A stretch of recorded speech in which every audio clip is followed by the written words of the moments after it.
The Ball brothers had no mercy in high school. With near telepathic chemistry and non-stop swagger, they overwhelmed anyone in their path. In 2015, they shocked the nation by dismantling powerhouse Montfort Academy. But they weren't done making noise. Just days later, a young Jordan Poole stepped on the court against Chino Hills and got hit with a reality check he'd never forget. The 2015-16 season was a special one for the Ball brothers for several different reasons. Representing a small town in California, playing for Chino Hills High School, the Ball brothers weren't expected to celebrate too much team glory. This was not a school renowned for its sporting success, having never won a state title, and having sent no alumni to the NBA. But all of that changed in the 2015-16 season. Lonzo was the leader of the pack. Throughout that year, he elevated his game to be one of the best high school hoopers in the nation, averaging a triple-double with 23.9 points, 11.3 rebounds, and 11.7 assists per game. There really wasn't anything this kid couldn't do, from dissecting defenses at one end of the court to bullying people into submission at the other. This was exactly the kind of player you wanted leading your team. Lining up alongside him were his two younger brothers. LiAngelo was entering his junior season in 2015, having already established himself as a lean, mean scoring machine. As a sophomore, he regularly tallied over 30 points and even managed a 53-point outing against Dorsey High School in December 2014. He could score from anywhere and had an uncanny knack of finding himself with good looks. Rounding out the trio, we have the youngest of the bunch, LaMelo Ball, who is also by far the smallest. The 14-year-old freshman looked tiny in comparison to his brothers at 5'9", but there was nothing small about his game. Even as a freshman, LaMelo oozed confidence, playing with a swagger that he had not yet earned, but already knew he deserved. He fired in 27 points in his first ever high school game, showing off his speed and shifty footwork to own the floor and create opportunities for others, while also scoring plenty of points for himself. The Ball brothers alone were a force to be reckoned with, but they were even more of a nightmare lining up alongside Onyeka Okongwu and Eli Scott. Standing at 6'9", Okongwu was the team's physical presence in the paint, bossing both ends of the court and also regularly putting up good numbers in the box score. He was another freshman alongside LaMelo, but he didn't play like one. Our final Chino Hills Husky of note is Eli Scott, the man tasked with tying everything together. He was your ideal dirty work guy and the perfect teammate, relentlessly hustling from one end of the court to the other, setting up screens, diving for balls, and grabbing rebounds. Together, these Chino Hills Huskies were a force to be reckoned with. They shocked everyone with a stunning upset win over the powerhouse Montfort Academy in the City of Palms Classic Tournament, which they went on to win, gaining the top spot in the nation in the process. Then, just a few days after that, they got stuck into Max Prep's Holiday Classic action, where they faced off against none other than Jordan Poole. Jordan Poole played his high school hoops at Rufus King High School in Milwaukee, a school that has 5 state championships to its name. Poole was a junior guard who was being hotly pursued by college programs thanks to his clinical scoring ability and clutch play. He was a hell of a player, helping the Rufus King Generals retain their status as one of the teams to beat in high school basketball. A matchup with these Huskies was going to be a tough task though. The two teams were meeting in the second round of the Max Preps Holiday Classic on Monday, the 28th of December, 2015. Chino Hills were riding high after their City of Palms Classic success, unbeaten on the season, and renowned for fast-paced and aggressive offensive play. In contrast, Rufus King was a defense-oriented team led by head coach Jim Goss, who had over 500 games of experience under his belt. Could they fend off the rampant Huskies? The Generals started well and enjoyed a couple of promising looks. Unfortunately, none of these fell, and they quickly got a taste for how urgent the Huskies could be in transition when a blocked shot rapidly made its way up court to LaMelo for a corner 3. The shot didn't drop, but Eli Scott was ready and waiting to land the putback, getting the scoring underway.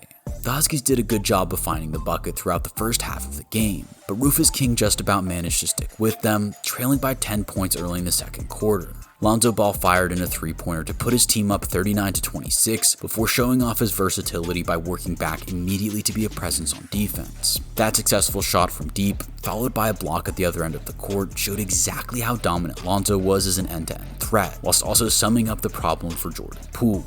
He was proving a handful and getting himself into good positions, but more often than not, there was a Ball brother in the way.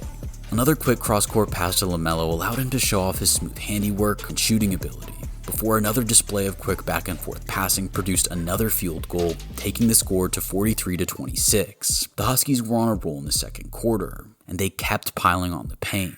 After Rufus King took a timeout to try and collect themselves, another Chino Hills steal put the ball back in their hands, leading yet another rapid transition to put up points. This time, it was some silky passing between the two older balls before Lonzo slammed home the alley-oop. In no time at all, the lead had stretched from 10 to 19 points, and Rufus King were very much on the back foot. Even when they tried to counteract with some pace of their own, a Chino Hills player would pop up at just the right moment. In this case, with freshman LaMelo Ball showing off all his youthful energy to make the block from behind. Still, Jordan Poole was leaving it all on the court, doing everything he could to keep his team within striking distance. There's only so much you can do when facing the Ball brothers though, and even with Poole enjoying a hot hand, Chino Hills Huskies took a tasty 67-42 lead into halftime. Rufus King needed a hot start to the second half to drag themselves back into the game, but any hopes of that were quickly wrestled away. You see, this was LaMelo's time to shine. The 14-year-old freshman, who had already had double-digit points after a strong first half, went on a 3-point scoring rampage in the third quarter. The youngest Ball had the hottest of hands, with his third three-pointer of the third quarter coming from miles out. The kid was feeling it for sure, adding an assist with an alley-oop to his brother on the next possession, before firing in yet another three. It was a relentless barrage of shooting from the youngster, who drained 6 three-pointers in the third quarter to take his total tally to 32 for the game. As you can imagine, there was little hope for Rufus King once LaMelo was done with them, entering the fourth quarter 32 points down, trailing 72-104. The rest of the game was just a showcase, an opportunity for these kids to show what they were capable of. And boy, did they do that. This two-possession sequence showed brilliance at both ends of the court. First, with Jordan Poole creating and eventually finding the target from deep before the Ball showed off some flair of their own. It was basketball of the highest order, with all three Balls and Jordan Poole standing out as far superior talents to everyone else on the court. In the end, the game would finish 125-99 in favor of the Chino Hills Huskies. The Ball brothers combined to score 84 of those 125 points, led by the electrifying young talent that is LaMelo Ball. He told reporters after the game about how much of an influence his brothers had had on his development, saying, "I just try to follow their steps and try to do what they do. From Lonzo, I've learned from his passing, and LiAngelo has helped me with shooting." That was certainly on full display in this game, and it's clear the freshman had no shortage of confidence. You only have to see how he carried himself around his teammates to get a taste of that. Back to the game though. Lonzo and LiAngelo came next on the score sheet with 29 and 23 points respectively, constantly finding the bucket throughout the game and teeing each other up for dunks.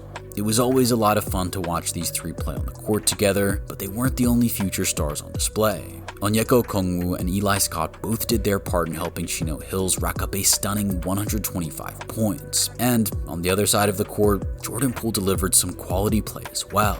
He posted 27 points while doing his very best to lead his Generals to a comeback, but it wasn't to be.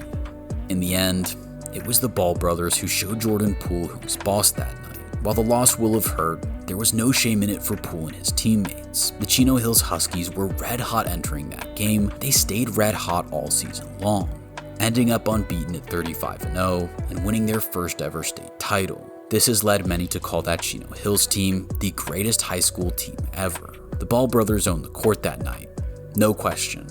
But fast forward to the NBA, and it's only Jordan Poole who's won a title. So who really won in the long run?